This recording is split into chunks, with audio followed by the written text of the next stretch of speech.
You are live. All right, we're live.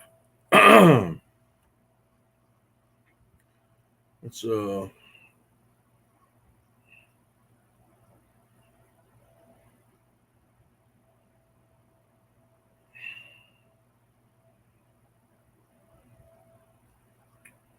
right, we are live. Let's see who's all going to be coming in here today. Anyway, let's get some stuff out of the way. Welcome, first of all, to my live stream in the blind where we just have a good conversation and have a good time. Tonight, I'm hoping to have a special guest. I will know here shortly. I'll introduce him once he gets in. But first of all, let's get some house stuff done. As you're looking at the banner rolling across, In the Blind is brought to you by, of course, www.daddyduck365.com. That is where you're going to get all your Daddy Duck merch, like what I'm wearing today with the shirts and the hats. Go there and help me out by getting you a few. Anyway, also brought to you by Salt Creek Custom Ammunition. Listen, I've been using Salt Creek going on 2 years now, and I am thoroughly impressed. Every time I go to the range, I'm highly impressed with it. Also by True Lock choke tubes. Hey, listen, if you want some really great tubes, go over, talk to Scott True Lock, get you some True Lock. Don't forget, they got just coming out with a new choke tube. I believe it's the Chad Hodges or the Hodges waterfowl tube. You might want to go there and look at them and pick you up one. All right. Fowl Pursuit Outdoors. That's who I'm waiting on.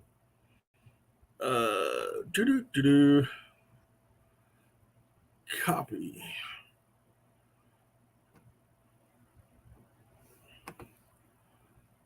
There is a link in the chat room. Well, why didn't? Yep, right now. Click on that link. Once you click on that link, I'll see you and bring you up.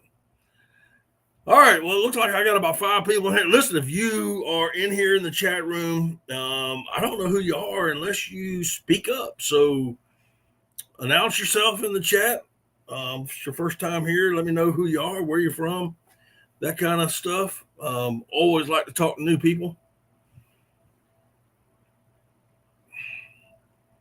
There he is. All right.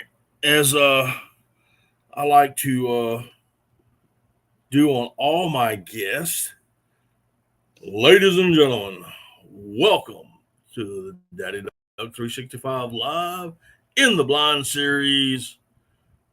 Fowl Pursuit Outdoors, Robbie. Hey, what's going on, Matt? What's going on, brother? Hey, how you doing? Hey, got this thing working. Had a bit of an echo. Just realized I had the other stream going on my other tab, but I'm in here now. Yeah, let me turn some volume up on my end. Gotcha. Let me hear you now. All right, can you hear me? Yeah, gotcha. All right, I had the volume down low on my end. Oh, don't worry about it. Listen, this chair will collapse. The dog's going to come running up in here. I'm going to fall backwards. I'm going to get up, shut the door. My shorts are going to fall off of me. Who knows what's going to happen in this thing, dude? It's just crazy. Mark J. Larson, welcome to the house, man. Welcome in the house. Well, guys, if you're in here, I've got Robbie from Fowl Pursuit Outdoors. He's got a YouTube channel. Also has a TikTok. Do you have Instagram? I do. Instagram has always been like my nemesis. I've never messed with it really before, so I'm trying to dabble in there, make sure I spend a little time on all the many different platforms that there are out there. But I do have it, but it falls under Biscuit Built 3D under the company name. I keep TikTok and YouTube like Fowl Pursuit Outdoors because I like to just do more than just, my own little hustle there. So, but I got you. Yep. Yeah, guys, if you do not follow Robbie over at Fowl Pursuit Outdoors on YouTube, consider it a favor to me. Please go over there. He doesn't have many subscribers. If you watch TikTok, I know a lot of you guys don't do the TikTok thing in here, or Instagram. Go over Foul Play Outdoors, Instagram. YouTube and TikTok. And we're going to get into your Instagram here and your company in just a second. Yep. Let's see here. Hey, Jeff, how you doing? But for you, timber, am I back? Okay. It was last week.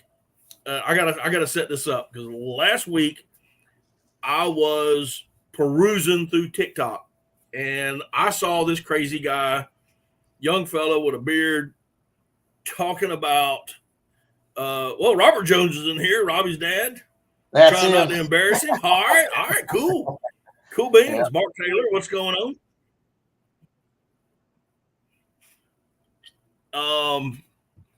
And I saw this guy with this particular tree strap. Now, if y'all guys remember, I got really excited because I actually started talking about it last Monday.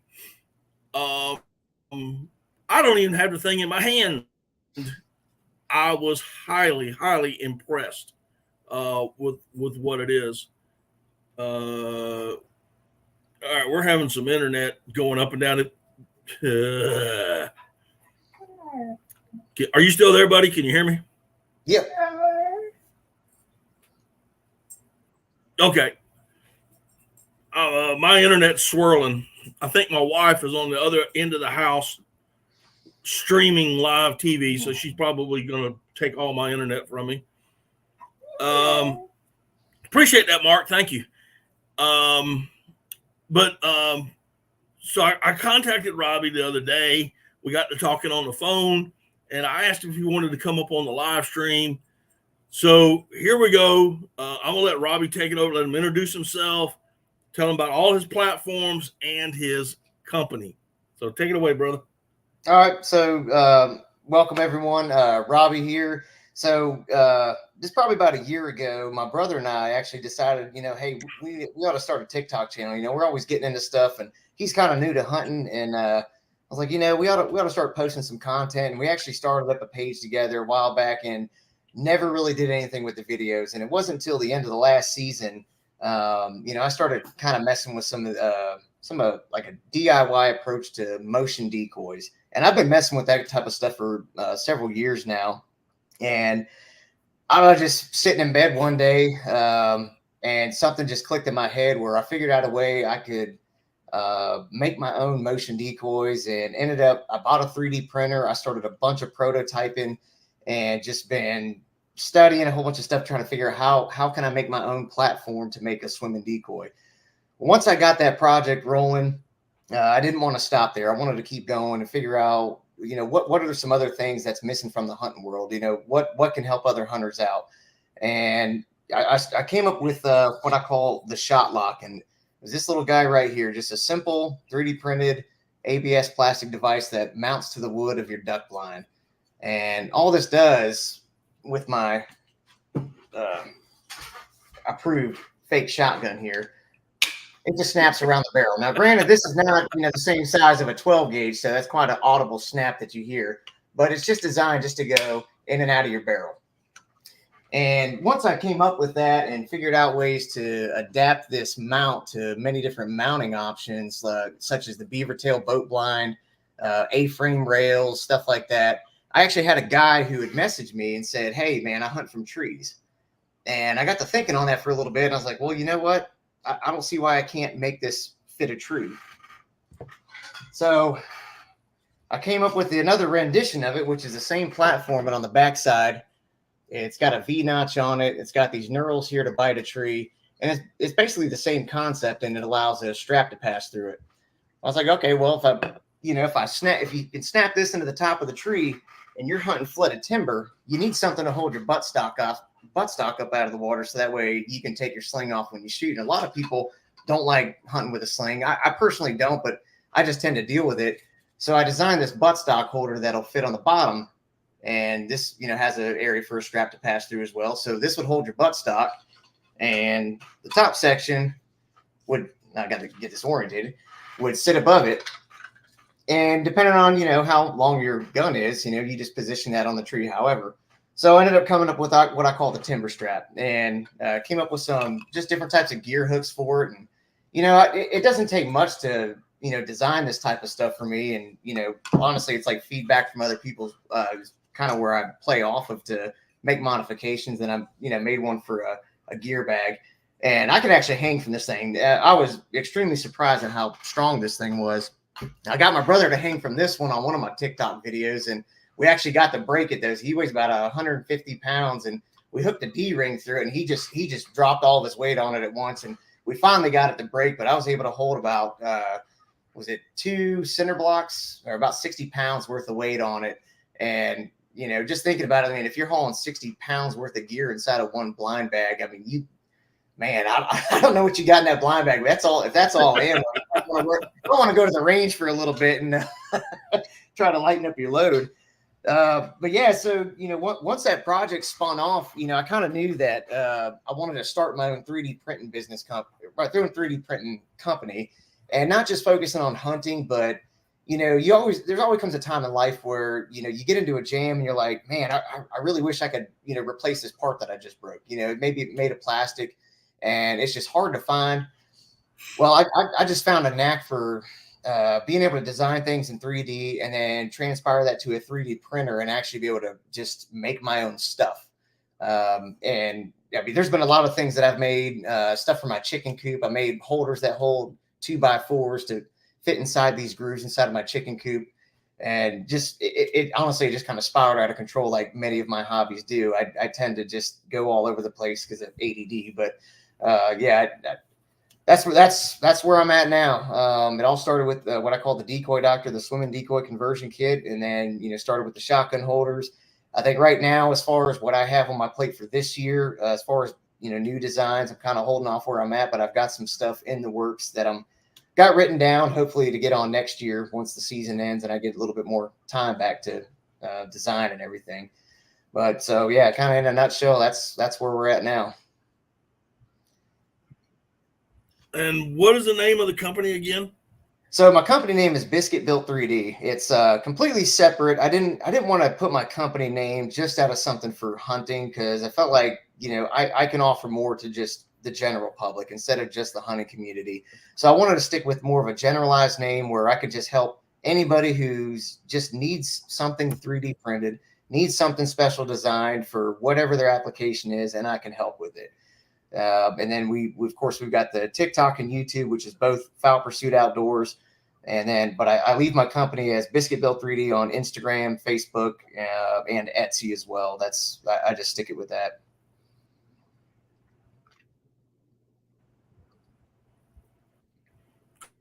Cool. Now, I don't know if y'all can hear me. On my side, my internet's swirling around, guys. So if you don't hear me or you miss something, put it down in the comments so I can come back to it. Just want to let people now. You're out of Virginia, is that correct? Yep, that's correct. And you hunt primarily Virginia, or do you travel around? So this will be my first year doing an out-of-state hunt. I will be doing Oklahoma, but typically we're, East Coast Virginia. We have 3 peninsulas, and between each peninsula is a different river. So I'll hunt the Rappahannock River, the York River, or tributaries of the York River, and just a few other we had a few public land areas, but they're just way over hunted.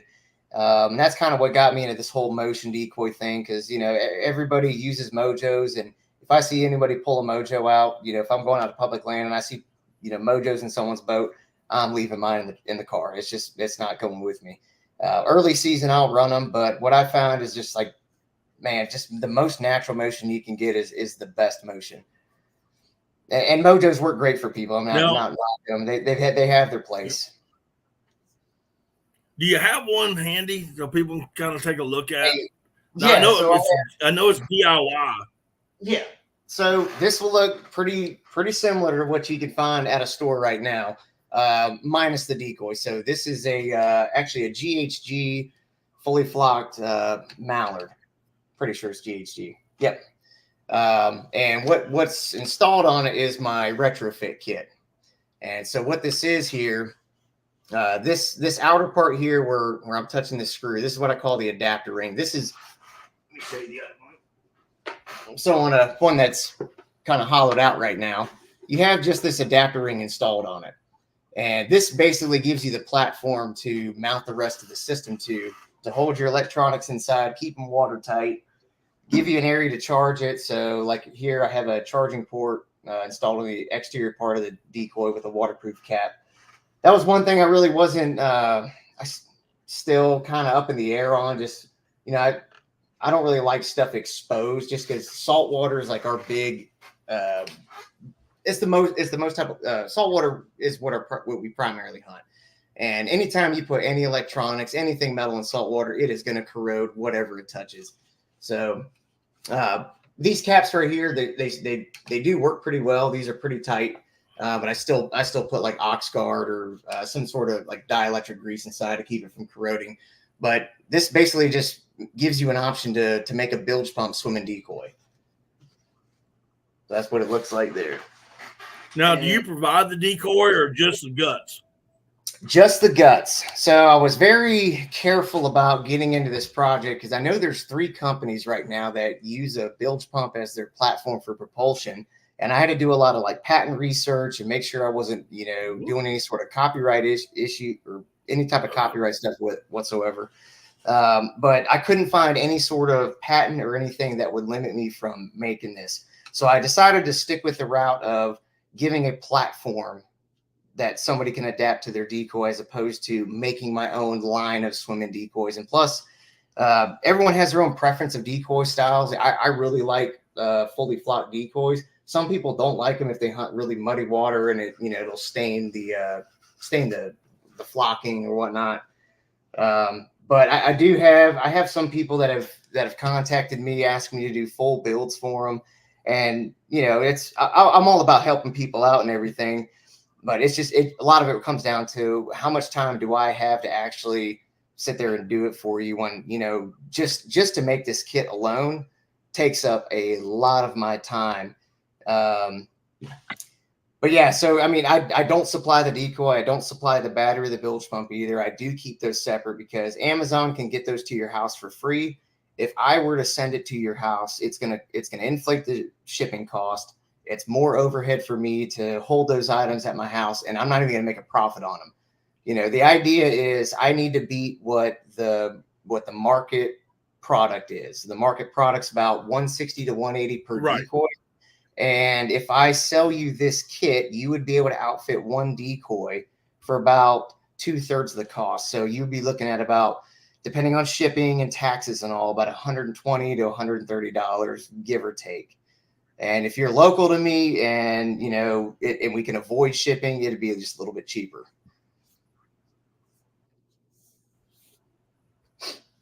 So, okay. So for those that may not have heard it, it's the guts only.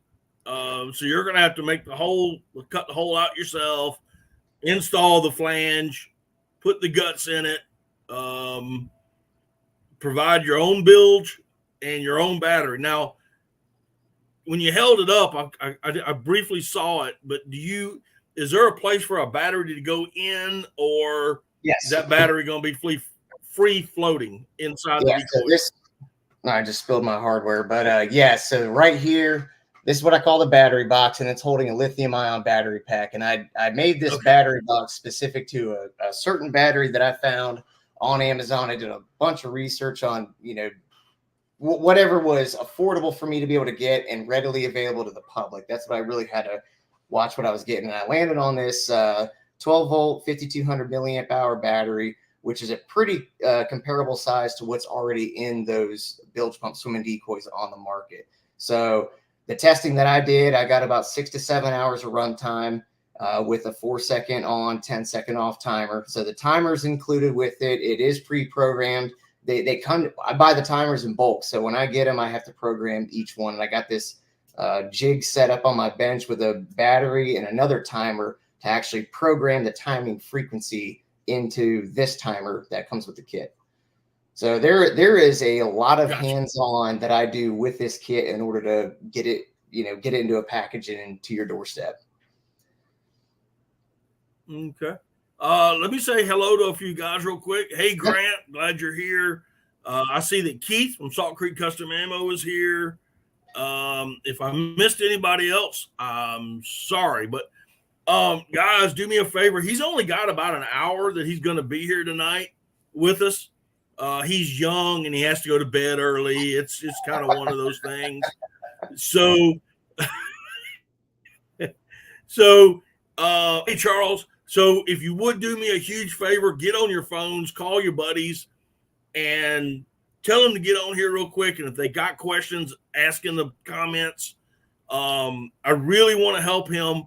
That strap. And by the way, before I get to the strap again, if you watch his TikToks or his YouTube, you're going to see these products in action. The strap amazed me as a swamp hunter. I don't use a sling. I use what's known as what I call a swamp sling. Let me see if I can get a hold of one real quick.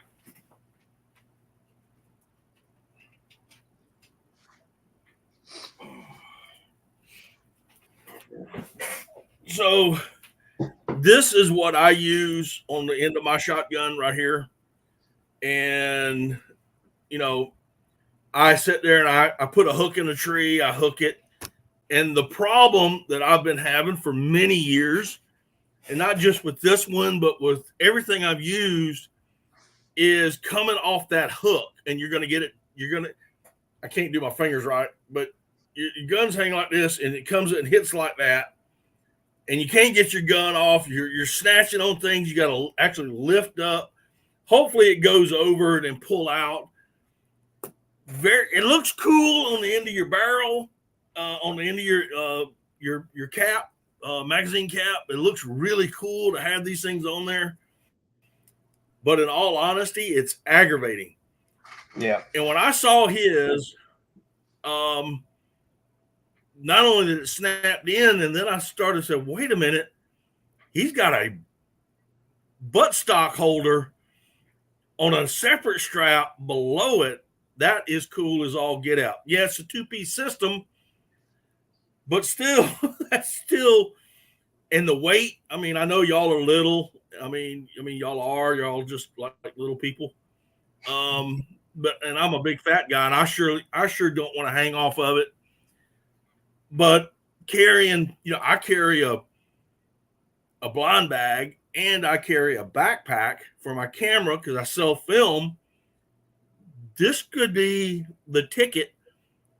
And the cool thing is, guys, if you hunt with a partner and y'all happen to hunt off the same tree, you buy one kit.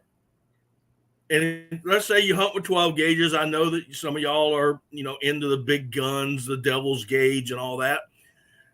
But you can actually put them all on the same strap. That's what I'm getting at. And everything could be right there and y'all hunting and beside the same tree and having a good time. You ever take two guns out in the field? Yeah. I took 3 once. I've never seen anything on my end, as far as, legality behind hunting with 2 firearms. They just tell you, okay, you can only have 3 rounds in a chamber, but what's to say you can't have 2 guns side by side? Right. I haven't seen nothing like that in my area. I don't know if you've seen any laws like that where you're at. I have not seen a law. I personally, out of all the years I've hunted, I've never seen anything like that. Okay. But yeah, I mean, so you can sit there and if you're hunting with your buddy, or like he says, order some extra parts, and put 2 guns on the tree. I mean, you could make the outlaw year video with that, with all those guns, just come out both sides of the tree with your guns like that. Yeah. But so I see that your dad is here. Yeah. So did your dad start you in duck hunting, or did you start this on your own? No, I kind of pulled him into the duck hunting side. He kind of pulled me into the hunting thing. For quite a while, I was all about video games and just wasting my life away. And he would go out to Missouri, go see his parents, and he'd come back with some deer. And I started getting a taste of deer meat, and then I don't know what happened to me, but I just bit that hook and I could not get off. It just stuck with me. So ever since, hunting out there in Missouri with him, and I actually had a buddy at work that was telling me, "Oh man, you ought to try duck hunting. It's pretty cool." And I've heard about it. I never really gave it a shot. And I went with them one time. I didn't even get to pull the trigger, put the gun to my shoulder. But when I saw birds flying over my head and saw what this was about, I knew this is what I wanted to do. That's all I wanted to do. And from there, it just absolutely spiraled out of control. I think my wife at this point, he's probably watching here now. She's probably laughing because this is all I talk about. It's just day in and day out, every day of the year. It's just on my mind, whether I'm training my dog or doing weird projects like this. Some way, shape, or form, ducks are in my head. Oh yeah, my mantra, which is on my channel, and I actually have it on a T-shirt. Duck hunting is not a passion. Duck hunting is not an obsession. Duck hunting is a lifestyle, 365 days a year.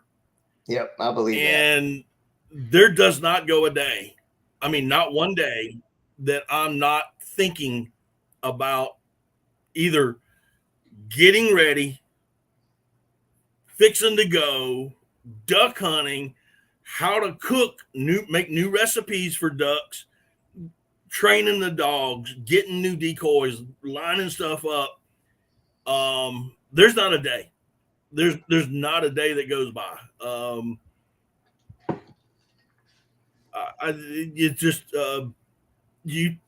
I pretty much have had to tell most of my friends, don't call me on Mondays because that's the busiest day I have at work.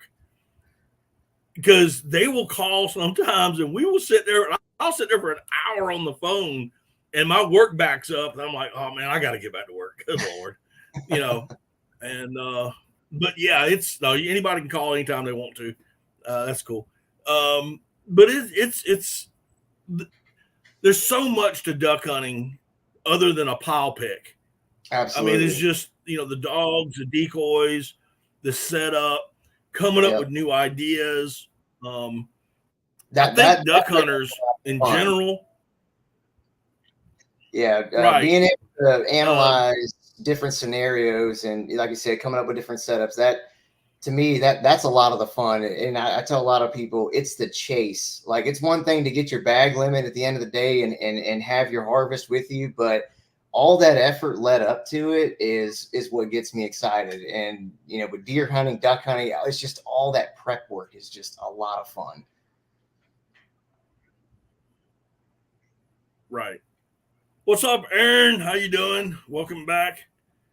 Hey guys, if you're in there and you're hiding and you haven't made a comment, do me a huge favor, make a comment. Let me know who all I got in here. Some of y'all might be new. And also, there is a thumbs up button somewhere if you're on the YouTube side, on the left-hand side of down below this video. Hit that button for me. But yeah, I've got 59. Well, I'm 59 years old. I've been duck hunting for over 50 years. Gerald DeRose, how you doing, man? It's crazy, man. The first time I pulled the trigger when I was 7 years old, until even last September, during the early teal season in Louisiana, I was anxious. It's just something about ducks that just drives us crazy. Yeah, pretty much my motto nowadays. Jeff Bear saying, deer hunt to get me to duck season. yeah. As much as I love deer hunting, I mean, I love it, but Jeff, ducks are different. oh yeah.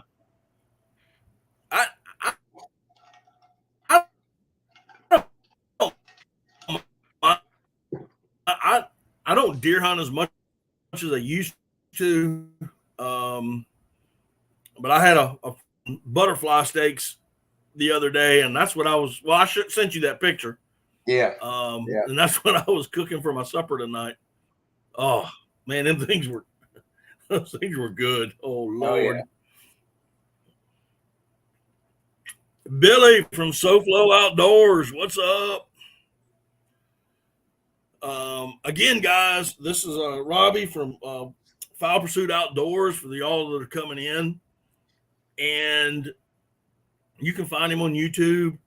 Please go over to his channel. He doesn't have many followers, but go over to his channel. Do it as a personal favor to me. He also has a TikTok, Billy. I know you're into TikTok a lot, but he has a cool tree strap that also some attachments that can attach to your boat blind. I call them barrel huggers. Little you can show them again throughout this whole video and keep talking about them. But where you can snap your barrel in, hold it up. There you go. Yes, that one there will fit a beaver tail boat blind. If you got a beaver tail like I do, that'll go right around the rail, clamps down pretty tight, and gives you a safe place to store your shotgun so it ain't falling over when the boat's rocking or your dog's getting excited. So can you hold that back up again? Yeah. Yep. And let me look at the end of it. Yeah, sorry, the lighting's not the best in here. All right, so where it clamps into the where it clamps into the rail. Yeah, that's what I was trying to look at. There we go. So it's a split clamp. So your the shotgun holder actually has a dovetail slide in it.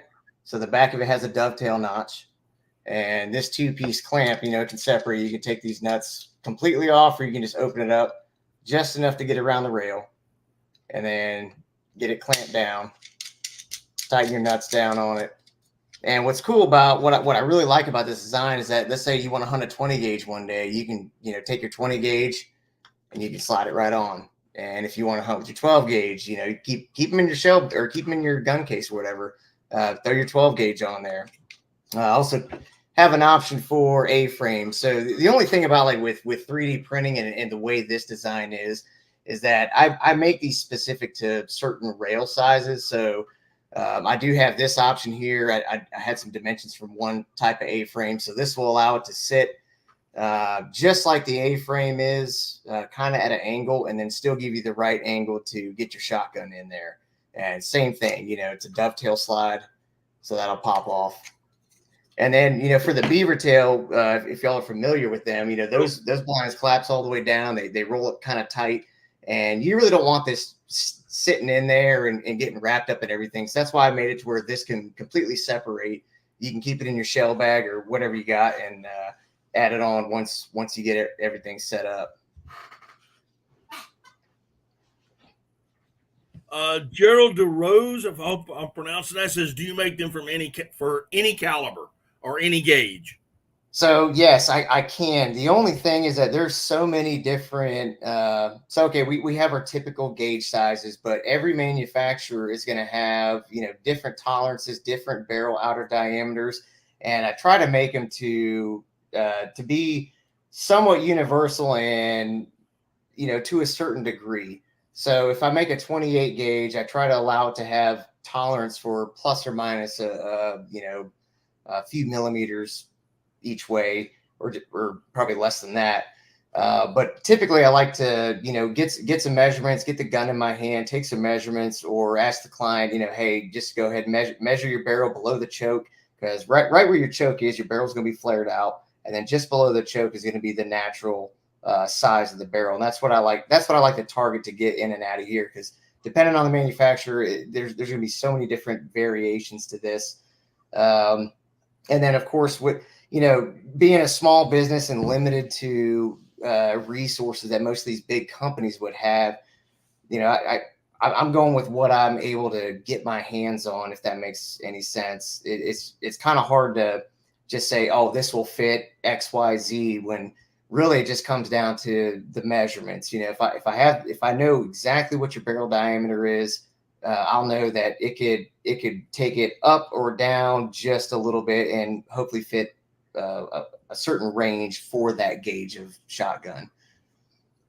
And then with rifle barrels can be of the same outer diameter. So if you hunt from a tree stand and let's say you're climbing up or you have to take a break and you don't want to lay your rifle down across your tree stand, you know, you could use this tree strap up in a tree as well and keep it safe while you're not actively, you know, sitting there waiting for a deer. I wouldn't keep it on the tree while I'm waiting for a deer. That's just more movement and everything, but it's just a way to safely secure it while you don't have your hands on it. I have a question. I know for sure, but I got a question here from Charles. He says, Robbie, my boat blind is a Mud Buddy shaggy blind. It uses a 1-inch EMT conduit. Okay. Will your clamp work for this? So I would actually, if you know if it's for sure 1-inch EMT, I would kind of need to know, okay, do you have fabric around it? I would need to allow for that bit of tolerance. And the reason is, if you see how this comes together, when this clamps down and actually bites the rail of a beaver tail, it's completely closed. If this was opened up just a little bit more, let's say the rail was a little bit fatter, now I'm going to have a little bit of a gap here. And then when I add my shotgun holder to it, there's going to be a gap. So I like to avoid that just for aesthetics. Let me see if I get my thumb out of the way where you can see it. But you can kind of see right there, you can kind of see the dovetail sticking out from the bottom if I open it up. So theoretically, yes, it would clamp around it, but it would not close completely like it was designed to. But that's the cool thing about doing this, is that it doesn't take me long to get back into my 3D design, alter some dimensions, and then come out with a different option. So I actually had a client when I first launched the beaver tail option. He bought 4 of them, I believe, for his beaver tail blind, but he's got a gator tail, and he wanted to be able to put one on his gator tail grab bar. So he had a set of calipers. He measured it for me. And I took those measurements, went back to my drawing, and I basically redesigned this to fit that gator tail grab bar for him. He actually sent me a video a while back of him, you know, running out for early teal season, and had that shotgun, you know, nice and secure, vertical, right up to his grab bar, so he can run and keep his gun secured at the same time. So a lot of it would be, you know, working back and forth, and I don't charge for design for this. While I'm kind of shooting myself in the foot and kind of working for free with that, you know, I'm more or less trying to get my name out there, trying to build some trust with clients and work with people, you know, for these specific applications that they need. But for EMT conduit, that's nothing for me to run up to Lowe's with my set of calipers, get a measurement, and make an alteration to it to pretty much make the same design, but for a 1-inch EMT rail. Charles, I hope that answered your question. I know Billy's got a question, but I'm going to ask mine first because I'm dying to know. All right.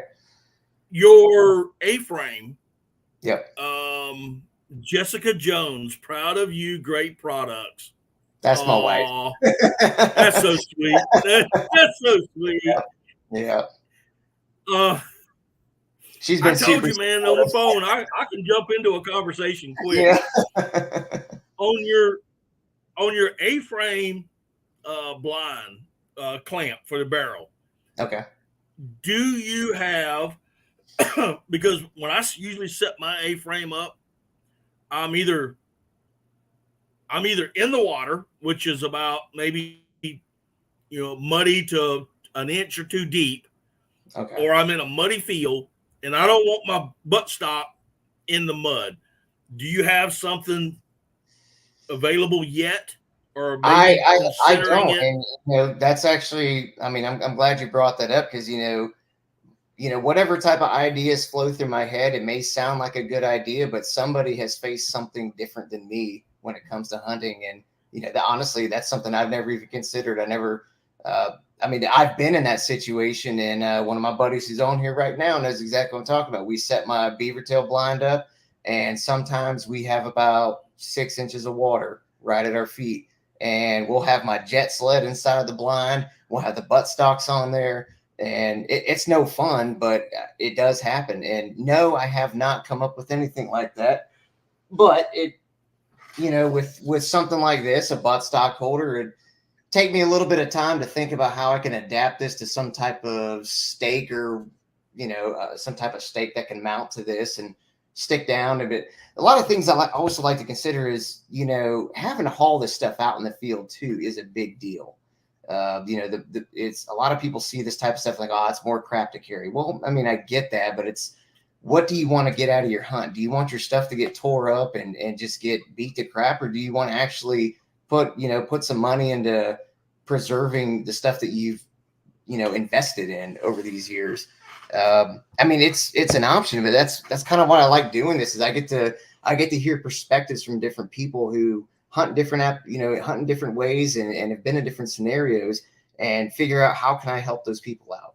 And just like the guy who messaged me about the tree, it was just that one thought, like, man, I need to get this thing onto a tree. And then my mind just spirals out of control at that point, and then I can't go to sleep.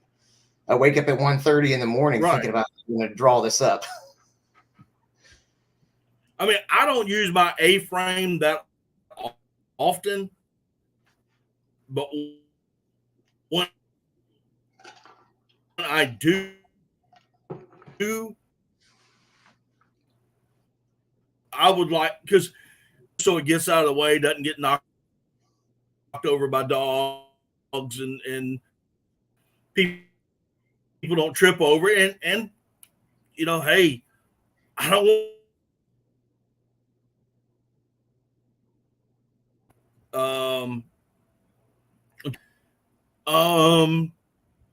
SoFlo Outdoors, Billy from SoFlo Outdoors says, Rob, would you look into crowdfunding like Kickstart? Now, I don't know what that is, but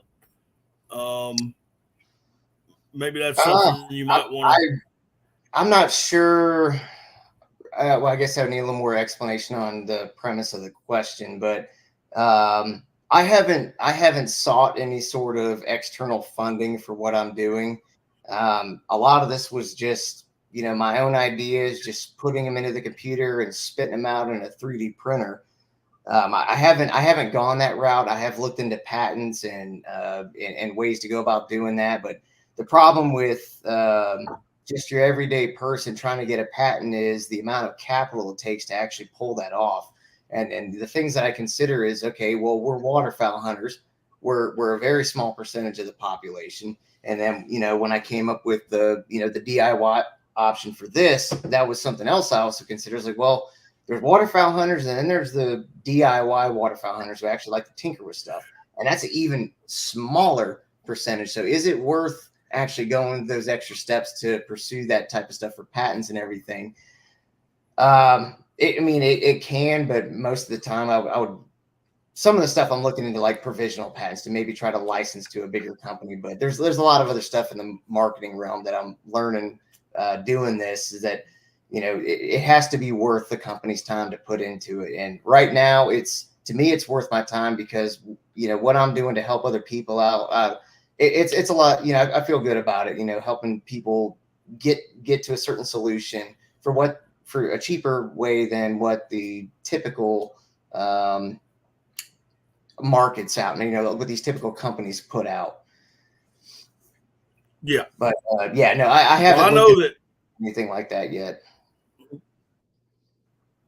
Well, I know as a timber hunter and a swamp hunter, and I'm always beside trees, and my biggest thing that I have is I'm always having to carry what I call bow hooks. It's for your screw into a tree and hang your bow on. And I'm either forgetting them or losing them. And, and that is the biggest, I'm either forgetting them or losing them.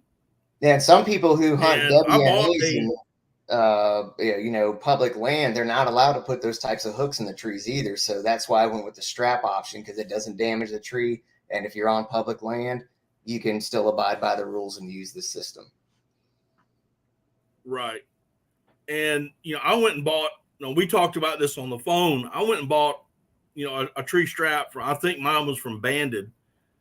And it came with enough hooks, and a carabiner, but it also came with this shell holder that was just, I hate to say it, was just worthless. It really was just wasn't sturdy.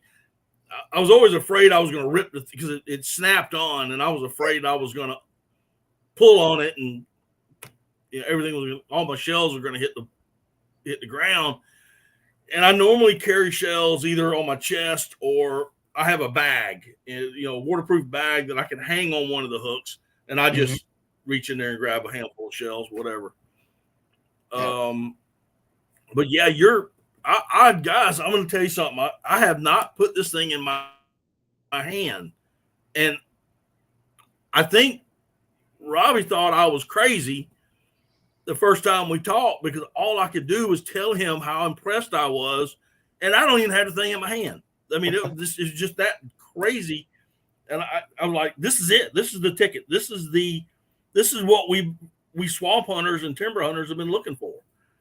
And then there's so many applications: boat blind, A-frame blind, a kayak instead of, or a sneak boat type deal where you can mount everything onto the side of that, either that sneak boat or kayak or layout boat, and you just snap it right then and it's there.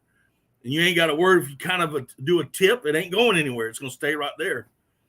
So there's all kind of applications for this thing. And that's why I wanted you to come on, because I really wanted the guys that I have come in here to hear about it and go, that's something we need. That's something we need. And hopefully in the process helps you out. No, I appreciate that. All right, so Aaron Jones. Oh, go ahead. Aaron Jones wants to know, where can we order? How do we order? Where do we go? So right now I'm selling, so all the products that y'all saw here right now, they're on Etsy. So it's Biscuit Built 3D. That's Biscuit, B-I-S-K-I-T. It's not your typical biscuit. B-I-S-K-I-T, Built 3D. That's how I spell biscuit. Yeah, that's how I spell it now. I've gone with that name for many years. That's a whole nother story for another live stream. But yeah, so biscuitbuilt3d.etsy.com. You'll get to my shop from there. I've got probably one or two of these Decoy Doctor kits left. I've been selling these things faster than I can produce them. They take quite a bit of time, and my brother has been basically living over here every weekend, helping me, make these things and put the stuff out and develop all this content for it. So he's been an absolute huge help with this whole thing. But yeah, I sell them on Etsy, and a lot of the stuff is, I have items ready to go, ready to ship. Like I have a bunch of these made up, but what I like to do for people is give them the option to personalize it. So I don't know if the lighting will be able to tell, but there's text on here just says the Shot Lock 12 gauge on it. The one I got coming for you is going to say Daddy Duck 365 on it. So I can put whatever type of text you want it, as long as it'll fit, across this face here. And, just give people just a little bit of personalized options. So if you want some personalization on it, it's just, I got to jump in my 3D software, change the drawing real quick. Probably take me 5 minutes to do that. And then as long as my printer isn't busy printing something like it always is busy printing right now, I'll be able to have it printed out, and then hopefully in a day or so be able to, fulfill the order and get it out. But the personalization will add a little bit of time to it, depending on how busy I am at that time. But stuff that's, these are ready to go. I have several of these in stock, if you don't want personalization at all. And then, of course, the Decoy Doctors, I'm trying to keep them in stock as much as I can. or emailing Yeah, right now. So real quick, so Etsy is great for people who make things, but they are going to kill the very small business. So there's small business owners, then there's very small business owners like myself, where I'm working with what I have available to me to initially invest into this, and I can't access any money from a transaction until 15 days after I ship it, which is terrible, because in one day I can sell out of the my decoy kits and everything, when I got to wait 15 days to get that money to go buy the other parts I need to keep making kits, and it is absolutely crippling sometimes. So emailing me, if I can invoice you directly through PayPal, it's completely secure. You can pay with a credit card, Venmo, Apple Pay, whatever, and you're still protected by PayPal and everything, which is nice for for a customer. But then I can actually access the funds and then dump that right back into the parts I need to continue to make things for other people. So Etsy's good to one-stop shop. You can just add to cart and check out, and everything's great. But emailing me is a preferred option. But Etsy's pretty convenient as far as the consumer side goes. 2 more questions came in. All right. Can you add color to the personalization? I can, but that is definitely it's going to inflate the cost, and it's also going to inflate the time it takes to print. Now, if you notice, I do have color at the top here. And so to not, to bore everybody with 3D printing, geeky knowledge here, but in order to switch colors during a print, if I were to put that print in a different color across the face, it's going to exponentially increase the print time and cause a lot of additional material waste in order to actually get that color across. However, on the top, because it's actually print, this part alone is printed just like this in this orientation. The printer can actually hit all of that color in one shot and not have to switch back and forth between the colors as it's doing it. So for something like that, that actually will probably add about $2 to $3 to the print just to put, a different color at the top. Now at the face, it's going to be a lot more wasted material and a lot more additional time to do it, but it is possible. Yes. It is possible, but you got to pay for it. Yes. Good. And it comes with more delay time, more processing time. Right. That was Gerald, and Charles is asking, he got in late. Can he see the decoy one more time? Yes, absolutely. How everything is set up. So this one, is already assembled, already put together. So again, the bilge pump and the battery are not included simply because it's just a lot of overhead for me to hold it. And I don't make money on this. I'm not trying to sell you guys a bilge pump and make money off of it when you can buy it for Amazon and get it directly to your door with free shipping. I would have to charge you additional for shipping. So I want this to be as cheap as possible for you guys, and then not cripple me and, a massive investment only to make a very small profit on this entire thing. So that's what it looks like together. This is what the guts look like. So your strainer basket for your bilge pump comes with your pump. So this is not included. But what you see here is the battery box that's actually holding the lithium ion battery right there. I designed it for that specific battery that I found that met the requirements that I was looking for. And this can actually go between multiple different decoys. So if you wanted to, let's say you hunt divers and you hunt puddle ducks. Okay, well, one day I know I'm going to hunt mallards. Well, I'm going to put these in my mallard decoys or whatever type of other puddle duck decoys I got. Well, then a couple of days from now, I know I'm going to hunt divers. Well, I can take this whole electronic assembly out, drop it over and do another decoy that has another adapter ring on it. And I'm just basically moving the electronics, and saving money because I don't have to buy a swimming decoy for each type of decoy that I have. It allows you to move it from one to the other. So that's what that looks like a little bit up close. You can see the gasket on there, and that gasket is actually 3D printed as well. We use a TPU, which is very flexible. So it's kind of stuck to the bottom right now, but that's what that looks like. And then here is this is one of my first goes at it. It's one of my prototypes, but you'll see the charging cable pigtail still hanging in there, and the charging ports on the back. So this would pretty much just go. Let me get this out of the way. Yep, and then you would just tighten it down like you're doing a lug nut pattern. Alternate it and snug them down, and then you've got another bilge pump swing decoy. You can move them back and forth.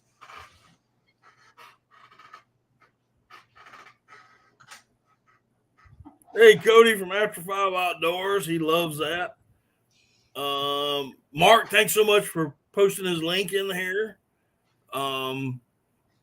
Anybody got any other questions? Because I know Robbie said he's going to have to leave, and he's going to be probably have to leave in about 5 minutes or so. I mean, we still got questions. I'll hang out. I know, but I know it's almost getting close to nightcap time. That's up to you. I just want to. Yeah, I mean, I don't want to hold you up. Questions, absolutely. I know. I'll kind of stir this one up here. So I'll tell you, one of the biggest questions and comments that I get on my videos is, "Will this scratch your barrel?" And it's a very good question, and a very good concern that a lot of people have. You're actually taking your barrel, pressing it in and out, and I actually have a video on my. I believe I don't know if I put it on my YouTube side, because TikTok I'm doing great. I can post there. I figured out that algorithm to get a video moving and get people to watch it, but YouTube's a whole nother story. I'm gonna have to talk to you on the side for that one. That one's a little more challenging. But I do have a video out there showing. Don't talk to me, man, because I can barely get anybody to watch. Oh man, yeah, it's tough, man. It's tough for a niche like this. It's super tough to get the engagement. But I take this same type of shotgun holder, and I just repeatedly just hammer on this barrel, just in and out, and it was a blue finish barrel. And what you'll see on there is plastic from the inner part of this barrel lock kind of rubbing off, which is just residual plastic, and you can take your finger and wipe it right off. It doesn't mar those barrels. One of the guys who had bought these from me before, he's use the Cerakote barrels. He's got barrels with that factory wrap that have your typical waterfowl camo patterns like bottomland or blade grass or whatever. He's used that. He hasn't seen any sort of marking on it. I've used my other shotguns myself and just gone back and forth trying to see if I got any sort of scratching on it, and I haven't seen any. But a lot of that is going to come down to how aggressive you are with your equipment. I mean, if you're just hammering this thing and slamming it and just being super rough with it, I could see that over time, because friction is friction, and without lubrication, friction will cause wear over time. It's just a natural thing that's going to happen. But from just simply just popping your barrel in, popping it out, I have not seen any sort of scratches or permanent damages to any finishes. And my SX4, I actually spray painted that thing. So I stripped it down because I was tired of I guess it was blue finish. And like I said, I hunt saltwater. That thing has seen hell before. And I just got tired of having all that, the rust that would develop. So I ended up spray painting. I put a clear coat of, this is all like stuff I bought at Lowe's. Let it cure, and I did a pretty good job with the paint. So I even tested that thing out, and the spray paint job is actually holding up pretty well to these. Real quick, hey Chris, how you doing? Hey Rilo, how you doing? Now, I know you showed it once. I'm gonna ask you to show it again, because I know there's a couple of guys in here that do TikTok, and they're going to be very, very interested in this particular product that you do not sell, but you have, and that is your TikTok boomstick. Can you show these guys this? Can you show these guys your TikTok boomstick? Because guys, this is awesome. That's it, not a gun. And we even have, I don't even, what this is. This ended up being the I guess what we would call a compensator, from military terms. Or we actually, so my brother and I, we got tired of getting flagged constantly. We were just trying to get videos out, trying to get content out, and we couldn't compete with all the other crap that you see on TikTok of, just violence and all that stuff, community guideline stuff and they're allowing it to go. Meanwhile, we're barely flashing a firearm and we're just immediately getting flagged. I'm like, you know what? We need something different. So my brother and I, spent about an hour and a half, one morning in my shop. And this is actually a buttstock from a Remington 870 that I had sitting around. And we put this thing together real quick. Like, man, we got to do something so we can get our videos out. So that was pretty cool. So we put the little bang flag on the end of it to make it, family friendly. And this ain't nothing but 1/2-inch PVC pipe. But yeah, that's what I got to use in my video. I just think it was cool. I thought it was cool. I thought it was, like I said, when I first saw your stuff, that just said, I got to talk to this guy. This cat's got my sense of humor, and I need to talk. Yeah, it's a challenge creating content. I'll tell you that. Starting a business, doing all this is one thing. The amount of time that I spend trying to do the social media side with content creation and all that, and I'm constantly sending stuff back and forth. My brother and I are just talking like, hey, what do you think of this? What do you think of that? And I have a tendency to overthink, so he's got to check me a lot of times. Like, dude, you're overthinking this. I'm like, I know, and I've learned that we spend a good almost 6 hours in one of the videos you'll see on YouTube, and we have some metal music behind it. My brother killed it with the videography just from my iPhone, and just had this just great film. It just looks so good, and immediately it flopped. Like, what the heck? What did we do wrong? And then I get on TikTok just to show this thing not scratching your barrel. It took me 5 minutes to do it, and then all of a sudden I wake up to 30-some thousand views, and I'm like, well, what the heck? So it's content creation is a whole nother game when it comes to doing this, and I'm relying on that for advertisement. I don't have the money to pay ads and stuff like that. It's just I like doing it. My brother and I get to hang out and do some cool stuff and create this stuff, and it's a challenge. It is a big challenge, and finding it.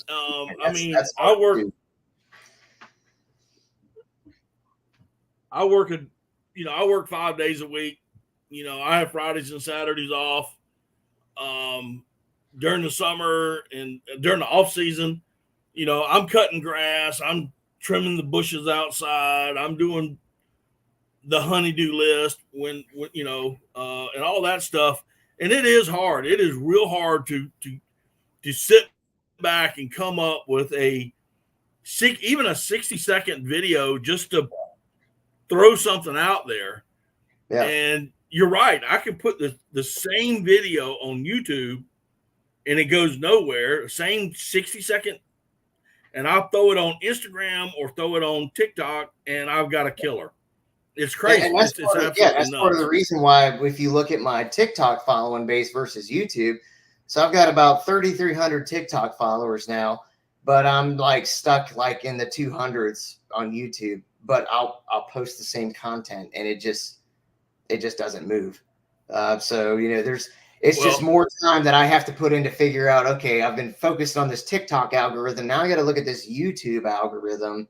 And the sad part is that we as creators have to trick people to stick around for more than 5 seconds to watch. Otherwise, no matter how much time and effort and how good your content is, it's going to drop. It's going to stay right where it is unless you can, do something elaborate up front, create that hook, and then, follow through with the rest of your stuff, which most people will get bored after 10 seconds because everyone in this world has ADHD now and they just swipe on and get to the next thing. But shorts are killing us, but they're great for just quick content.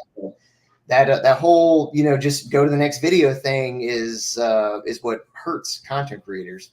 And you just gotta change your strategy. Let's see here. Hey, Randy, what's going on? Your dad says, for those with camo print, simply wrap one layer of clear packing tape around your barrel where it connects to the clip. Contact clip. Charles is still cutting grass. I won't get into that here. Oh no! If it's funny, man, just go ahead because we all need a good laugh. Little background on me. I grew up. So my dad raised my brother and I, and he was always very, very particular about his stuff. I remember he jumped me one time. I borrowed his weed eater, and he told me, "You better not knock that weed eater on the concrete. You better carry a piece of 2x4 lumber with you. When you need to bump that weed eater, spool, that string out, you better have a piece of wood there. He didn't want to scratch on that thing.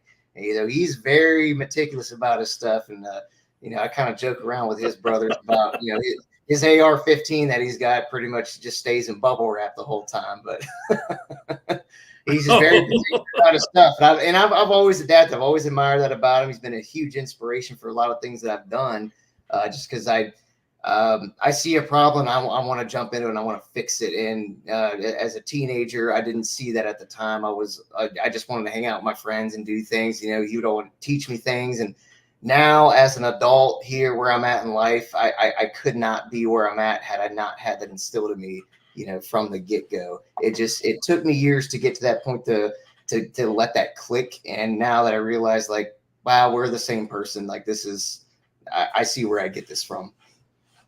Yeah. As we get older, we get more and more like our dads. Oh yeah. My dad is 81 years old. He still duck hunts. I took him duck hunting in September. He shot 2 teal with a 410. He went fishing on his birthday, caught his limit redfish and whatnot. And when we're together, it's like, we're not like father and son. We're more like two friends, and we will cut on each other bad. I mean, I tell you, there was one time the guide actually thought we were going to fist fight in the boat. Oh, he thought we were getting ready to go at it. Yeah. But, yeah, guys, listen, you've seen his products. You can now know why I was so excited last week when I mentioned them. Get out here, help him, support him. Get on YouTube, share him out, share his videos out, whether it's on YouTube, Instagram, TikTok, wherever it's at. Do you have Facebook as well, or? I do. So Instagram and Facebook are both under Biscuit Built 3D. That's what I just generalized for the company, so I could, be able to reach more people outside of hunting for other things that I can do for them as far as 3D printing. But as far for YouTube and TikTok, those are both Fowl Pursuit Outdoor, and it's a channel that my brother and I share to create content together. And with this season coming up, we're talking back and forth about, what type of stuff we're going to put in there. Cause I don't want to just keep plugging my products away. And that's just one thing I just hate about TikTok. Now everything's TikTok shop. Like, just constantly just this, garbage being thrown at you. Everyone's trying to promote the same trail camera or whatever from Temu or whatever it is. And, I'm just a small business owner just trying to help some people out. And I don't want to keep pushing, or plugging my products away. I actually want to, create fun content, good stuff for people to watch and, take their minds away from things. So that's why, YouTube and TikTok are Fowl Pursuit Outdoors. That's my brother and I are doing that. And everything that I sell, as part of the company is Biscuit Built 3D. It was a very hard kind of thing to put together when we first started getting into this. Well, it's really funny because when I saw Biscuit Built and the way you spell it, because that's the way I spell it, and and I have what they call a biscuit maker, and I actually make biscuits while we're out there duck hunting. And I said, yeah, this guy is cool, man. He spells it the same way I do. I love biscuits. I just, it's just all of this just came together, man. I was like, yeah, I gotta talk to this cat. That was actually it was a nickname that I had since 2007, and for the longest time, there's been a lot of people that I work with in the current company that I'm at that all they knew me by was Biscuit, and it was a nickname that is it's always been there. I had it on my license plate at once, and trying to come up with this company name of just something, I don't know, just sit in bed one night, 1:30 in the morning, all of a sudden it pops in your head, and I'm like, Biscuit Built. I'm like, I like that because it's made by me, it's built by me, and that's my name on it. And for me, I just loved it, and it's like that's what it's going to be. Well, it looks like your dad's getting ready to pass out. He says, "Great, great job, guys." This guy's got to get up at 3:45 for work, so it's lights out for me. Well, good night, Dad. Yeah. All right. Thanks for joining. Yeah, get out of here. Which is funny because we're probably about the same age, so probably. Which is, I would think so. Yeah. Any more questions, guys? Anything else? I mean, Robbie, you can sit there and talk about anything you want right now. It's kind of up in the air. Trying to think of when you need to leave. You know, I say some of the common, like I said, the common questions I always get with the shot locks is scratching the barrel. So I already addressed that one. And again, you know, if you have a specific application to get these mounted to, you can email me, biscuitbill3d@gmail.com. And I'd be glad to work with you on getting this to fit your exact need. And as far as, of course, the Decoy Doctor goes, you know, these kits, I mean, I can cover the price. I sell them for $55. And, you know, a lot of people are like, well, $55. Well, yeah, I mean, it is a lot of money, but I'm buying a lot of things in bulk to resell them back at cost of bulk without making a single profit on those items. The only thing that I make money on is the 3D printed parts that I put a lot of labor into to get them where they are to actually make this type of kit. And I will have a video coming up soon. I'm not quite sold exactly on how we have it put together just yet, but we're very, very close to being able to actually kind of put up like a behind the scene look of what it takes to actually make this from my perspective, which is a lot of work, and it's been extremely time consuming. So my brother's been a part of it. My wife's been a part of it. And anyone who's, you know, I put people to work when they come over to my house just to help me get this stuff moving. But yeah, I sell these kits for $55. And a bilge pump is easily, you can just round up $19. A battery's $33. You're already close to $50 right there just for a battery and a bilge pump. And if you're able to find lithium ion batteries any cheaper than that, you're going to get what you pay for sure. So far, I've had pretty good luck with these batteries. They have not failed me. I've done quite a bit of testing on them with, you know, run time and charging them, and they've been very good. And everything that I buy for this is readily available on Amazon. So actually, I had a customer who he had done 2 of these builds, and for some reason I guess the spring in his switch had went out. And so he asked me, he's like, hey, do you have any, you know, can I buy another switch from you? I'm like, well, if you factor in like, you know, just the shipping cost for me to get it to you, you're better off going to Amazon and getting a pack of 5 for $9. $9, and now you have 5 switches. Now you've got 5 more chances of replacing switches, and now you have all these, you know, you got all the parts available to you. Same thing with the connectors. You know, this is all Amazon parts that I'm buying just in a bulk sale, and being able to resell them back at that same cost. So if you were to try to do what I'm doing right now, you're not going to be able to meet the price point that I'm at, because you're still going to have to buy like 100 screws at a time, a 10 pack of these waterproof connectors, and your investment's going to be way through the roof unless you plan on building a lot of them like I'm doing. So, you know, expect to pay, you know, to make one of these decoys around $120 to $130, depending on shipping and taxes and stuff. And then for, you know, these the shot lock system, customizable, like you were saying before. If you've already got a tree strap, I know a lot. You said you already do too. I'm curious, like, you know, do you have a 1-inch strap on yours or bigger?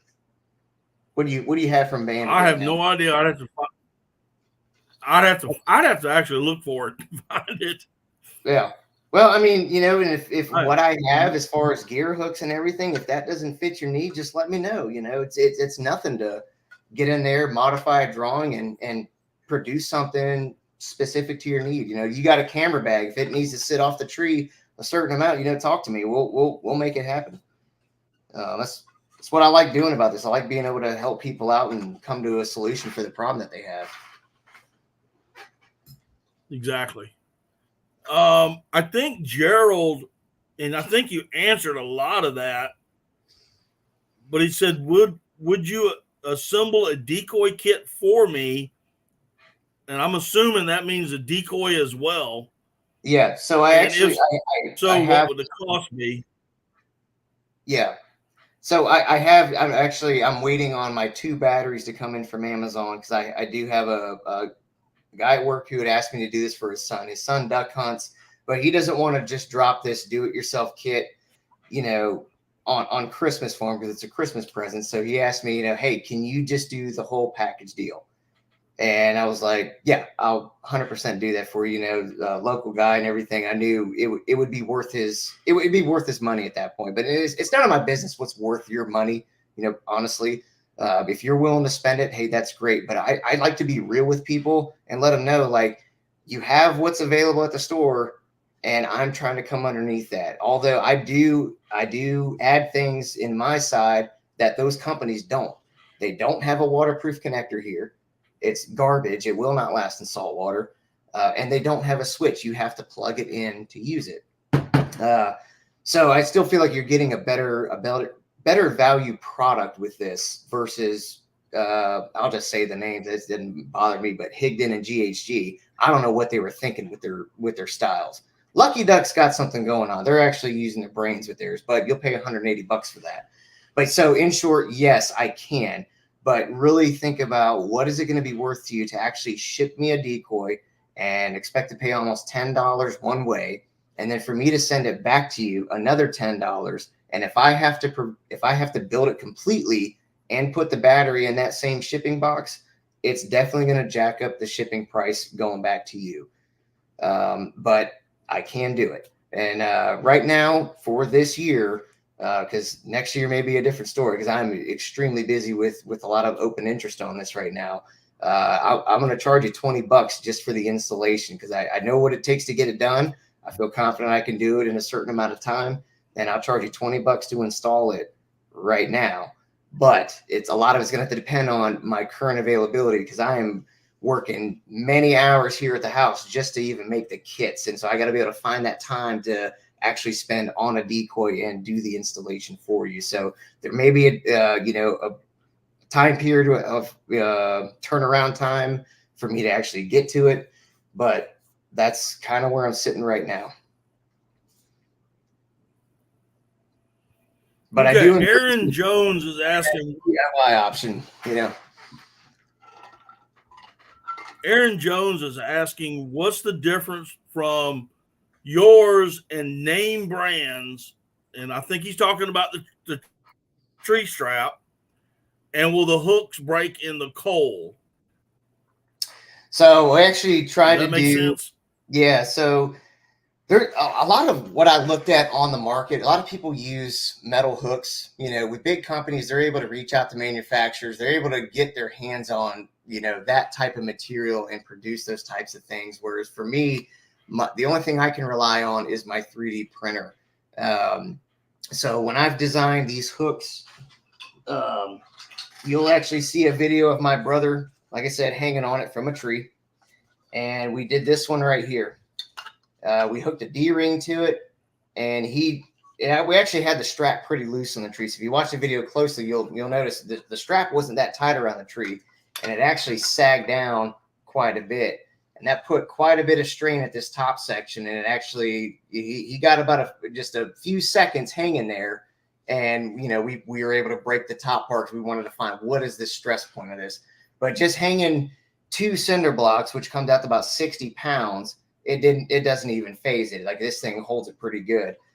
We actually stuck these in the freezer for several hours, and we were trying to get a video of this. It was extremely difficult because it was hot out already. We pulled it out of the freezer, shot it with a laser thermometer. It was showing like 5 degrees, 6 degrees, something really cool. By the time we were even able to get it around the tree to try to do a brake test on it, it was warming up so fast. So it's very hard to say what that will do, but something to keep in mind, this is plastic. And if anyone knows anything about just plastic in general, when it's cold, it's going to get hard and it can get brittle. It is very possible. Now we were able to get some, good engagement with the shotgun barrel into this. We could not get it to break.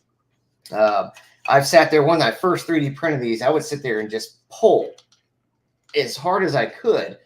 trying to pull this apart, and I couldn't get it to break. This is ABS plastic, and ABS is one of the main plastics you'll find under the hood of your vehicle. It's very tolerant to high temperatures and cold temperatures as well. And it just has a very durable, it's very strong.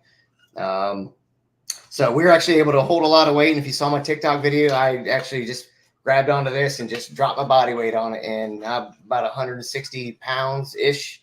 And the first time I made it, actually, it was way too big. I actually narrowed this down because I'm like, holy crap, it's almost too strong, and I can save some material cost by shrinking it down a little bit.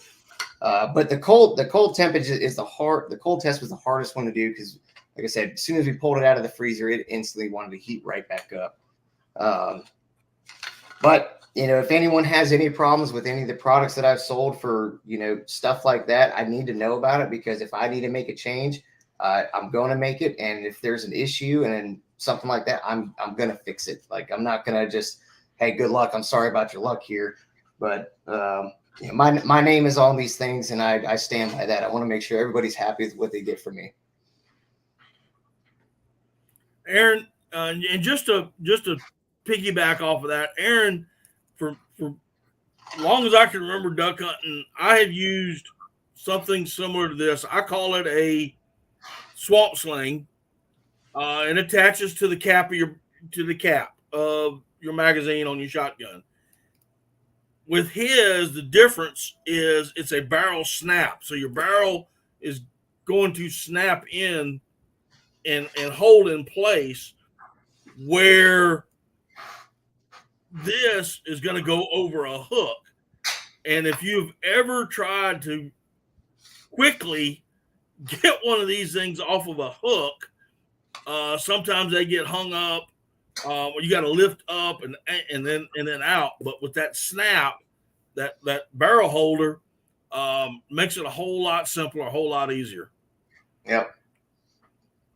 And so also, a lot of times what I do with engaging and disengaging this, let's say you're deer hunting. Let's put this in a deer hunting situation here. You're up in a tree stand. You got to go to the bathroom, right? It always happens. You're either going to just go right off the stand, you go into a bottle, whatever, but your gun needs to go somewhere safe where it's not going to fall over or whatever. So you could put this in a tree stand, lock your barrel in. Okay, well, if a deer comes and you're trying to still be stealthy and be quiet, what I do like to do is I like to put my thumb right here in one of these ears and just gently apply back pressure until it pops out. And I'll do it again. So while I'm not talking so you can hear it, but let me get it back in there. And again, this is not the right size. It's PVC pipe, not a shotgun barrel, but I'll do it again without talking. Now you kind of heard the other hook knock the gun, but you can come out pretty quiet with this, and you can control, how it's coming out. So it is pretty quiet, as long as you are trying to be stealthy with it. If you're just to pop it in and pop it out, yeah, it's going to make a little bit of noise.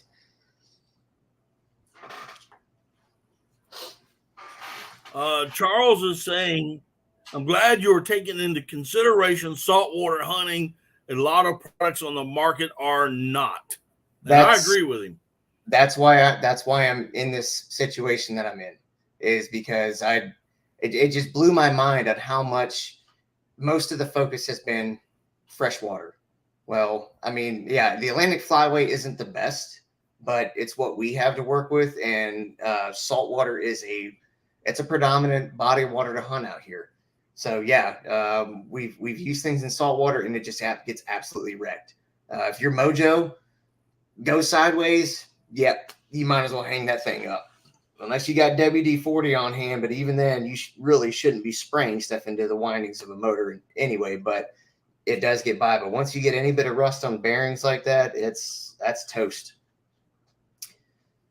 And also with my kits, I do have a care guide that I put together. So you'll have a full digital installation guide that you can follow that along with my YouTube videos for installation. But it's always good, especially if you were in saltwater, to take these steps of adding Oxguard or dielectric grease to every connection. So your connection here, even though this is IP67, I believe, or IP68 rated, it does have a gasket in there to seal it. I still add Oxguard here And everywhere where I have a nut, bolt hardware, I have anti-seize compound on because we're going stainless steel into brass. And you have dissimilar metals. You want that protection between those two metals to prevent corrosion.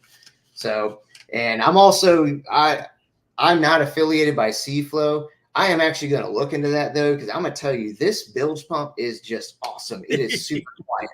If you watch my other videos, you'll hear compared to what those other companies are saying, at least GHG, that thing screams, and it is so annoying. My brother and I did a TikTok live, and I was like, I can't wait for this live to be over because I'm sick and tired of hearing this Decoy just hum as loud as it's humming.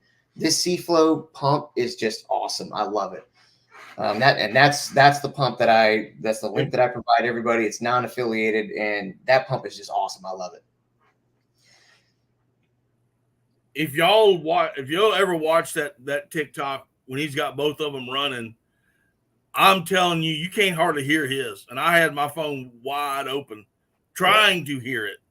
It's quiet, guys. It's real, and that's one of the reasons why I don't run a lot of Mojos, because after a while they just get loud, and I don't want to hear it.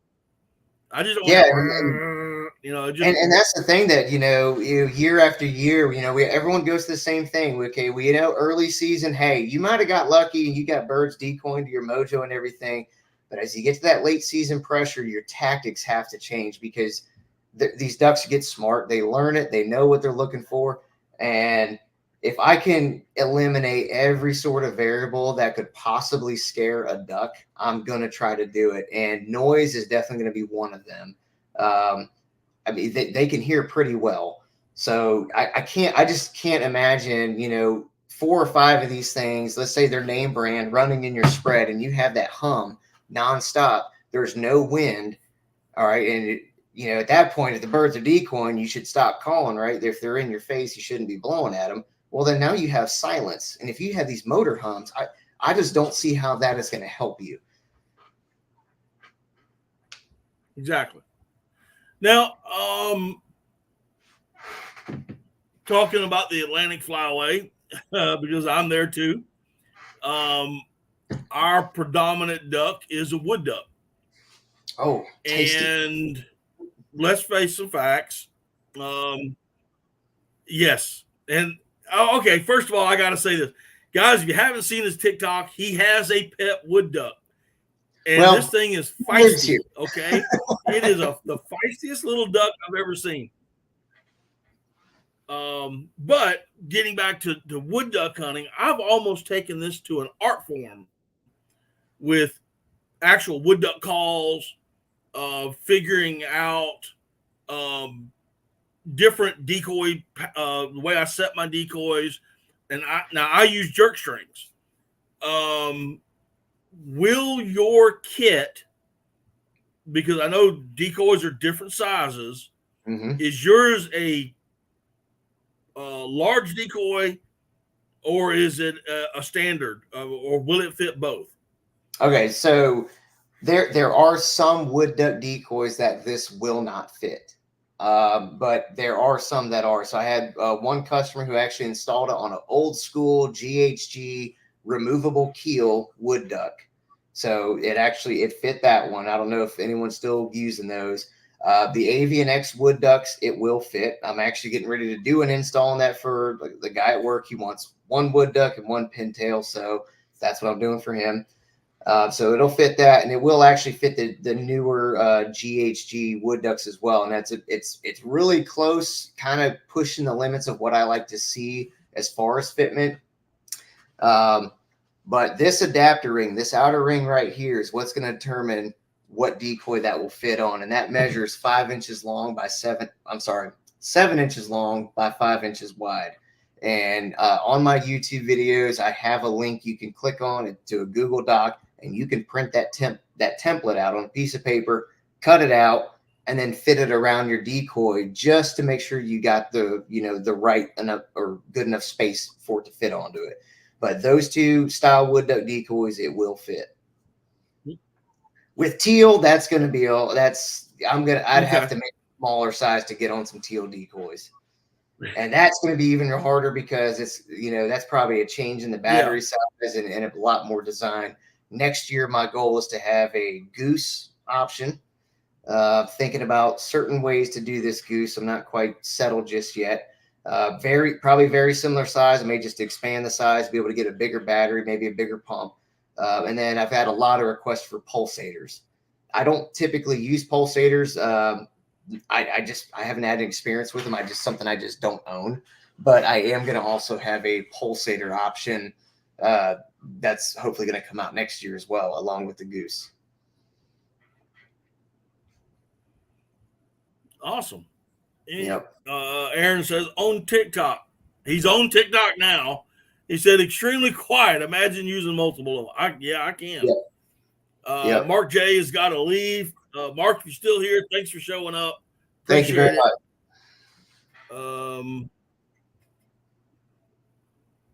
Anything else, guys? Anything else? Ask away. Get your buddies in here. I mean, we got 30 minutes left. Come on. At this point, I might as well just stick it out for the your full buddies. thing. Come on, get in here. There you go. I'd hate for you to fall asleep on a mid live stream. I would have to copy it and paste it somewhere. I mean, I got to wake up at 5 o'clock in the morning. I work 6 to 2:30 this week, so yeah, I got to be up at 5. So once 9 o'clock comes, that's my 8-hour window of getting sleep starts going away. Yeah. It's that time of year where we're going to start getting 4 hours of sleep if we're lucky. Yeah. I was hoping they would get rid of daylight savings time. That would have been a game changer for being able to actually get another hour of sleep before a hunt. But I guess that fell off the table. Yeah, that kind of fell out of the window. Yep. All right. All right. So we've gone over your two major the two major products, the tree strap, the decoy, the A-frame, and we talked about that. We talked that you may be getting hopefully next year a goose decoy. Yeah, that's my goal here is goose and a pulsator. That's what I'm going to look at. And also something else I'm toying with is I know a lot of people make their own EMT conduit boat blinds, and I kind of working on some stuff with that to see, is there a market for me to be able to help those kind of people out with fittings to actually assemble those types of things. So I got a lot of testing to do on that. So I know my spring's going to be pretty busy, but I also know my wife wants to get this bathroom remodeled. So I know I got to make sure I get that done too. I wish there was enough time in the day, but man, there isn't. Working a full-time job and doing this, sitting down is really not much of an option for me unless I'm doing this or, whatever type of computer work that I got to get done. Exactly. Yep. Right. Anything? Is there any other products that you have? Currently, no, but I mean, I've done some stuff. So I don't have any other current projects or products right now available. It's basically just the shotgun holders, the different variations of them, and then the decoy doctor for this year. And this being my first year, of course, I don't want to get too big for my britches here and put all this stuff out and not be able to keep up with it.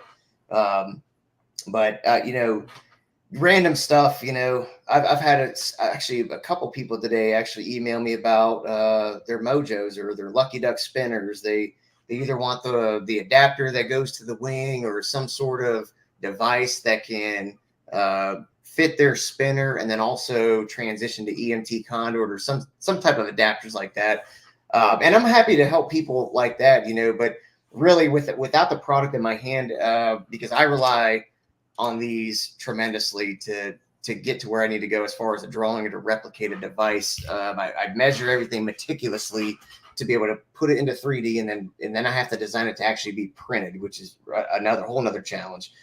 I had my buddy of mine has an in-ground pool, and he had these spray nozzles that they sucked. It was just a straight stream, and his pool gets really hot, so he wanted a different nozzle that could fit into it. So I took one of his nozzles, I took it back to the computer here and completely changed it and made it to where that nozzle will spray out in a fan pattern form and cool his pool better. And that worked out pretty good. So I mean, that type of stuff, I don't mind taking on little things like that. If you find that type of challenge and you just need somebody to make something for you, if you have the ability to measure and work with me, then I'd love to help you out.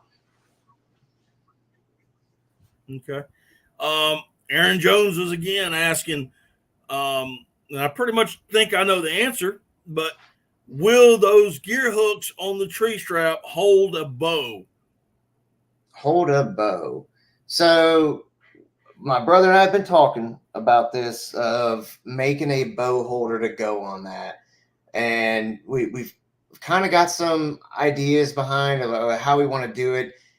And then being 3D printed, like I have to consider, okay, how can I actually make it, not just one big bulky piece that's going to be, a pain in the butt to pack away. We are looking at trying to find something, but currently these hooks, honestly, you'd have to just try to hang it yourself to figure out if it will hold a bow. I rely on those, screw in type ones with the long arms because I just like how they can articulate. But 3D printing does have its limitations. It isn't the solution to every problem out there, especially when you're talking about multiple parts, pivoting joints, load bearing, stuff like that. It does have its limitations. So I am trying to think of a way to get that done. I don't honestly see myself being able to achieve something for this year on it, but it's definitely something on the radar that looking at doing. Okay. Well, I know when I get mine in, I'm going to be putting it through the test. That is, yeah. I'm gonna run it through the ringer. We usually boat in to where we hunt is generally what we do, and then get out of the boat, set everything up, and then go stash the boat somewhere. Yeah. But on those occasions, we do walk in, and so ease of portage and all that stuff I'm going to be going through. So guys, I will tell you that as soon as mine gets to me, y'all going to be seeing me use it. I'm going to be using it. Like I said, I got a banded one somewhere around here. I just don't know where exactly at this point because duck season ain't here yet. And I'm a little if I had the lights on in this room, you'll see I'm very disorganized right now. I got stuff scattered everywhere. Yeah, that's like my garage. Looks like a sporting good shop blew up. Looks like a sporting good shop blew up in this place. But yeah, I'm excited to get it. I'm excited to use it. I know, the possibilities are endless. Especially with someone like me who does film, and with that heavy hook that can hold my camera bag and hold my gunning bag. I personally think that the strap on my bags will break before the hooks will break. Yeah. You know what I'm saying? Yeah. I think that those will actually give away.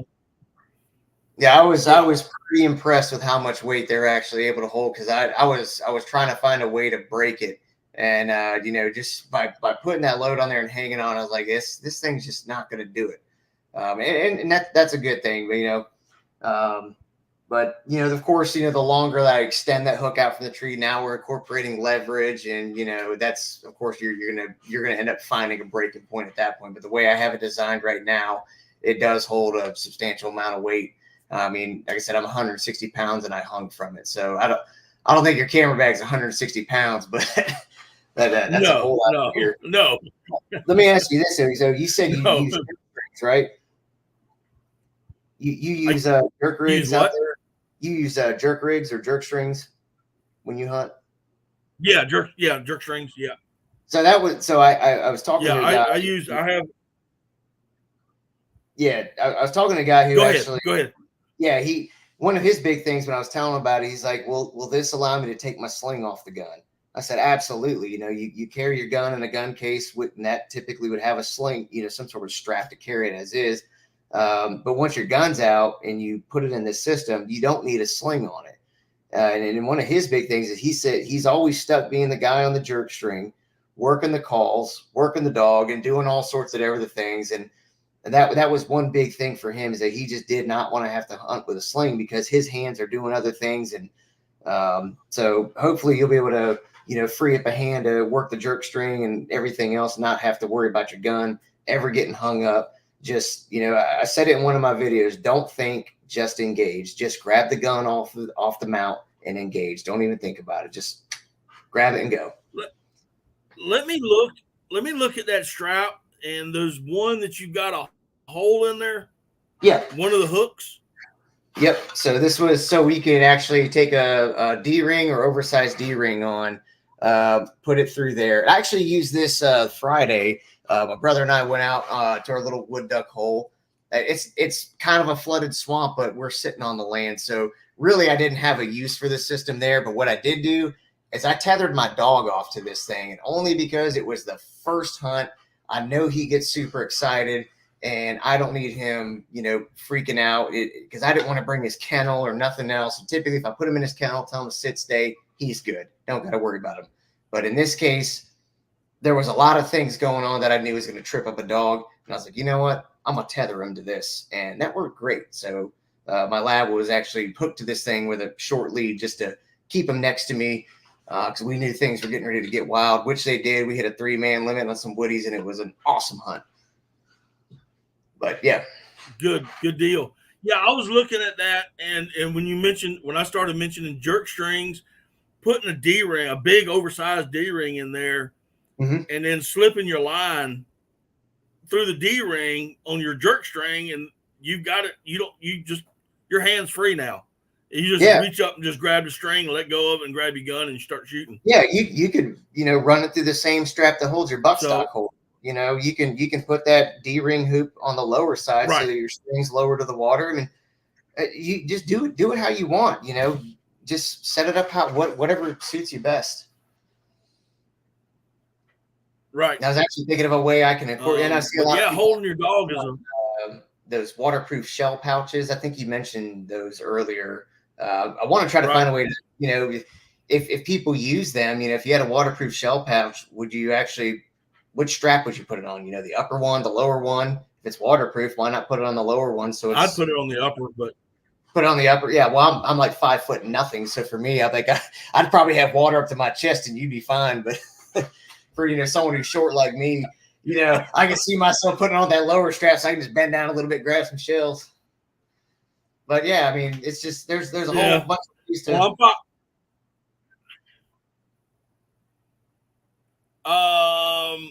Can you hold that back up with the strap back up with the one with the hook with the hole? Yeah. And put your hand behind it for contrast? Yeah. Yeah. I might actually have a piece of paper here if this will help.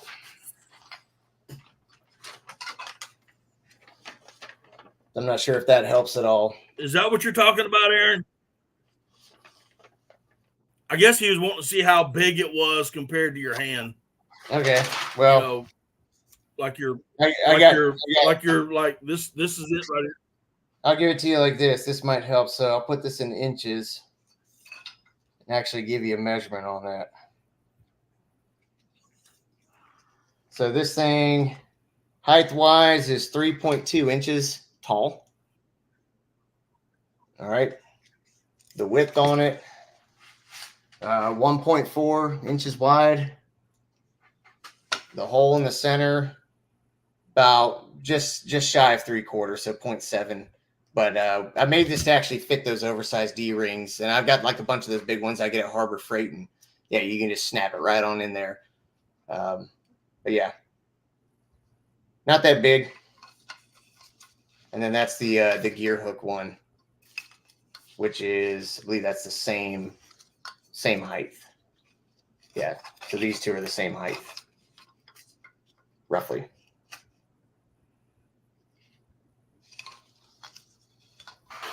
Awesome. Now both of them hold gear, right? Yes. Yeah. So what we did, like when you see in our videos, we took our duck stringer and hook that onto it. But I also decided, okay, well, actually, you know, you maybe want to take your calls off or hang a smaller bag or your jacket or something. You know, there's a little hook at the top. And, you know, when we did the stress test on this to actually hold a lot of weight, granted, our test wasn't great because I noticed, like, after watching the video, the strap was loose and the strap ended up bunching up really tight right here, which put a whole lot of strain in the top. And that's actually where the fail point was on it. But I have not broke this. Like, this is pretty darn strong.